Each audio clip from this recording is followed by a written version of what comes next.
Okay, so today I want to talk a little bit about restructuring your relationship so that it can suit you better. So, I think I've talked a lot about how current structures for our relationships just don't work, right?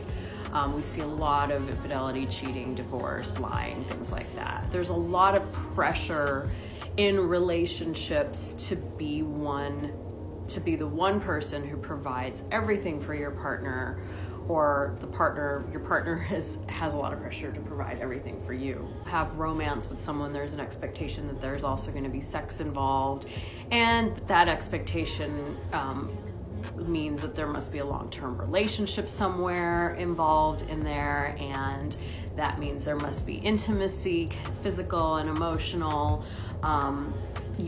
There's this idea that we've got to join all things together if you experience a romantic connection with someone, right?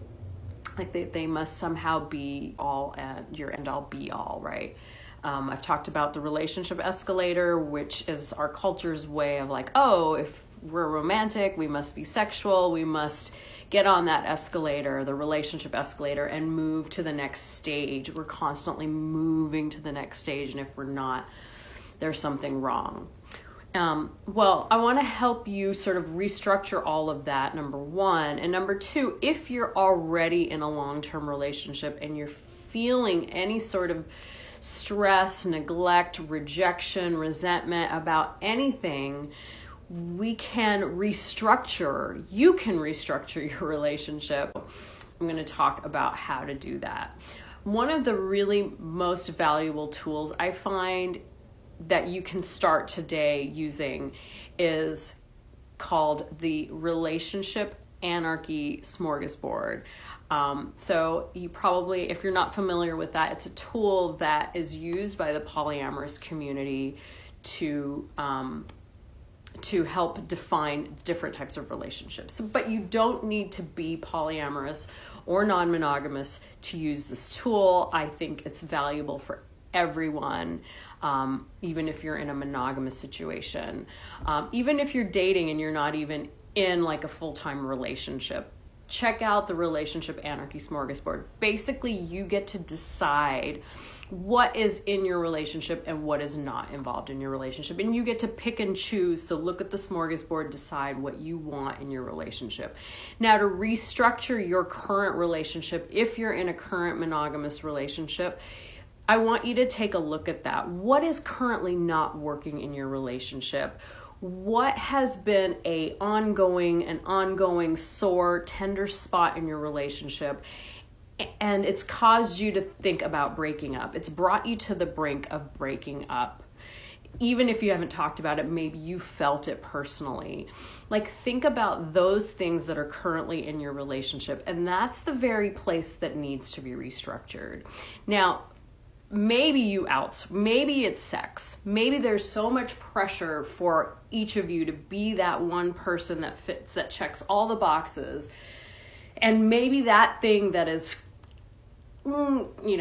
very difficult for you all is the sex. Well, this is where I think you restructuring is going to become the most valuable and the most important, is that you can have your relationship with each other and sex doesn't have to be involved. In fact, there is a large proportion of long-term couples who have a really hard time maintaining sex and sexuality in the relationship, because human nature has determined that sexuality is more exciting when it's with someone new, exciting and new with someone new. And your long-term relationship isn't with that person. Now, you may feel very much sexually attracted to your partner, but does your partner feel sexually attracted to you? I'm using sex as an example because this is, in my line of work, the number one place where people need to restructure, is that the sex just isn't that great. They love each other. They have kids together. They have a house together, great life, but there's a few pieces missing. These are where we can learn to restructure. I recently told a couple who was restructuring to take sex off the table completely. Take sex out And the husband actually reported that relieved so much pressure. He hadn't realized how much pressure he was feeling to have sex in the relationship.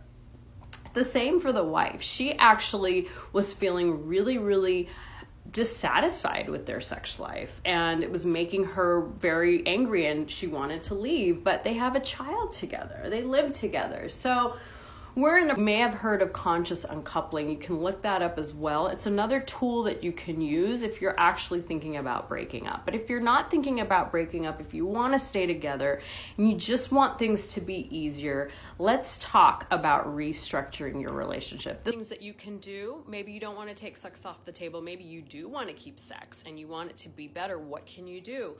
There are other things you can do. If it's financially feasible, you can get a second place. One of you can live somewhere part-time. It can be an apartment in town on the other side of town. It can be even giving yourselves separate bedrooms. There are so many little things that we can do to break out of the current way that things are structured, like nuclear family, the married couple sleeps together in the same bed. What is not working for you?